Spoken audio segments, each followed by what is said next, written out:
Republik ini masih eksis dan akan terus eksis jika 4 pilar, yaitu Pancasila, Undang-Undang Dasar 1945, NKRI, dan Bhinneka Tunggal Ika kukuh menopangnya. Tiada satupun pihak yang boleh merapuhkan pilar-pilar itu agar Indonesia tetap berdiri tegak hingga kiamat kelak. Republik ini memang sudah berusia 72 tahun. Namun, dalam usia yang sebenarnya tak lagi muda, belum semua anak bangsa dengan sadar mengikatkan diri pada konsensus kebangsaan. Masih ada saja yang mengingkari dan terus berusaha memaksakan paham menyimpangnya. Mereka tiada henti mempromosikan dan berusaha menegakkan ideologi lain. Padahal, Pancasila yang kita sepakati sebagai dasar negara sudah final dan tak bisa diganggu-gugat lagi.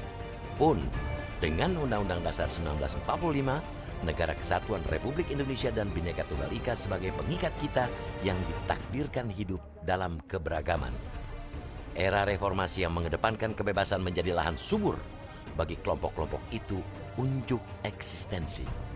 Ironisnya lagi, sudah cukup lama mereka terang-terangan bergerak, tetapi negara terus berdiam diri.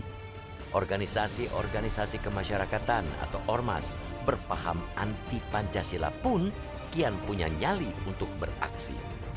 Tak jarang negara mengancam akan membubarkan ormas dengan paham menyimpang, tetapi ancaman itu cuma gertak sambal. Teramat sering negara menegaskan akan memberangus kelompok-kelompok penghobi kekerasan dan intoleransi, tetapi penegasan itu tak pernah terrealisasi. Tak mengherankan jika ormas-ormas seperti itu semakin berani unjuk gigi. Demi masa depan bangsa ini, kita meminta negara betul-betul tegas bersikap. Demi keberlangsungan bangsa ini, kita mendesak negara tak lagi memberikan ruang, meski cuma seinci, bagi ormas-ormas sesat untuk mempromosikan kesesatan mereka. Kita pun mendukung penuh langkah Polri melarang kegiatan Hizbut Tahrir Indonesia atau HTI bertema Khilafah Kewajiban Syar'i Jalan Kebangkitan Umat di sejumlah daerah. Lebih dari itu, kita mendukung rencana Kapolri Jenderal Tito Karnavian untuk membubarkan HTI secara permanen. Begitu juga dengan janji Mendagri Cahyokumolo untuk menindak ormas yang berpaham selain Pancasila. Pelarangan kegiatan dan rencana pembubaran HTI jelas tidak mengada-ada. Harus kita katakan bahwa HTI kental dengan aroma paham menyimpang. Paham yang berseberangan dengan Pancasila, Undang-Undang Dasar 1945, NKRI, dan Bhinneka Tunggal Ika.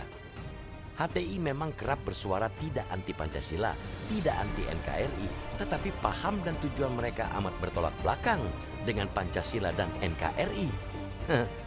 HTI secara fisik memang anti kekerasan, tetapi misi mereka sangat berpotensi menciptakan disharmoni. Bukankah HTI terang-terangan hendak menegakkan khilafah? Bukankah khilafah bertanggung jawab menerapkan hukum agama, sedangkan negara ini bukanlah negara agama? Jelas bahwa paham, ideologi, dan tujuan HTI tak mungkin menyatu dengan paham, ideologi, dan tujuan kita sebagai bangsa. Konstitusi kita memang menjamin penuh hak tiap orang untuk bebas berserikat, berkumpul, dan mengeluarkan pendapat.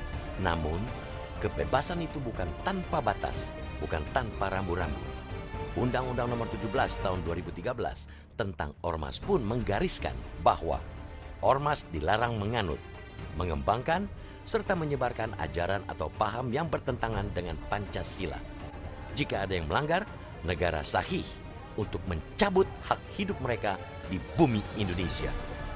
Padamkan api selagi masih kecil, bubarkan segera ormas anti Pancasila sebelum mereka membesar dan membakar pilar-pilar bangsa. Setelah sekian lama lemah, bersikap, dan lunglai bertindak, kini saatnya negara unjuk ketegasan menghadapi ormas-ormas berpaham menyimpang.